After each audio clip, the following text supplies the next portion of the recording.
Hello అండి, అందరూ ఎలా ఉన్నారండి? Welcome back to Maha's family vlogs. ఈరోజు మనం దేవుడికి ప్రసాదంగాను, ఇంట్లో వాళ్ళకి పలహారంగాను సింపుల్గా చేసుకునే ఒక రెసిపీ మాట. మేము ఎప్పుడు కూడా ఇంట్లోని ఒక నెలలో 2 సార్లైనా చేస్తానండి. ఎందుకంటే మా ఇంట్లో పెద్దవాళ్ళు ఉన్నారు, పిల్లలు ఉన్నారన్నమాట. దీనికి కావాల్సిన ఇంగ్రీడియంట్స్ ఏంటంటే, ఒక గ్లాసు బియ్యాన్ని నైట్ అంతా నానబెట్టేసి పక్కన పెట్టుకోండి. అయితే పాలు, నెయ్యి, జీడిపప్పు, కిస్మిస్, పిస్తా, తర్వాత శనగ పలుకులు, కొబ్బరి, పచ్చి శనగపప్పు నానబెట్టేసి కొంచెం పెట్టుకోవాలన్నమాట అండి. పాలు అయితే ఏమున్నా అన్నీ వేసుకోవచ్చు. మా ఇంట్లో ఇది అవైలబుల్గా ఉంది కనుక వేశాను. కొన్ని పూల్ మకానా వేశాను. మా అమ్మాయికి పూల్ మకానా అంటే చాలా ఇష్టం అండి.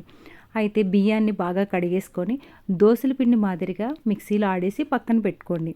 ఈలోగా ఒక పెద్ద గిన్నె పెట్టుకొని ఒక గ్లాసు బియ్యానికి 9 గ్లాసుల వరకు కూడా నీళ్లు పోసుకోవచ్చండి.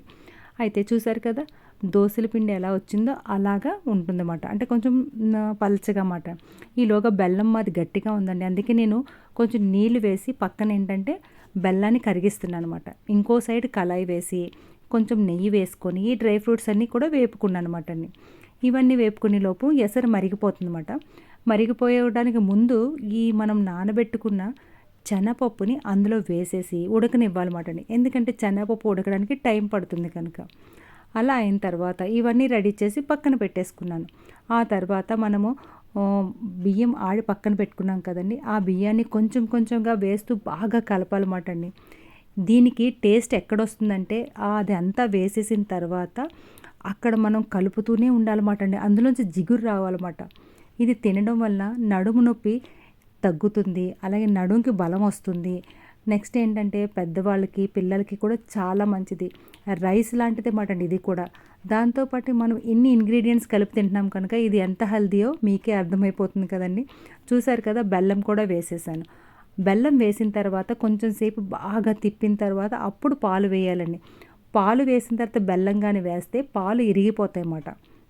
అందుకే బెల్లం వేసాక పాలు వేయాలి. ఆ తర్వాత కొంచెం హనీ వేసానండి.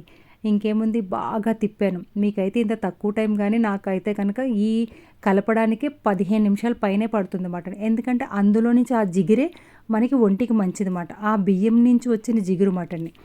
ఆ తర్వాత డ్రై ఫ్రూట్స్ అన్నేసి కలిపేసి ప్లేట్లో వేసి పిల్లలకి సర్వ్ చేసేసా. చూసారు కదండి, ఇంత హెల్దీ అండ్ రెసిపీని మేమైతే ఎప్పుడు చేసుకుంటాం. దీన్నైతే మేము ఆరిది అంటామన్నమాట. మీరేమంటారో కమెంట్ సెక్షన్లో కమెంట్ చేయండి. మరి ఇలాంటి రెసిపీస్ కోసం చూస్తూనే ఉండండి మా హాస్ ఫ్యామిలీ వ్లాగ్స్ని.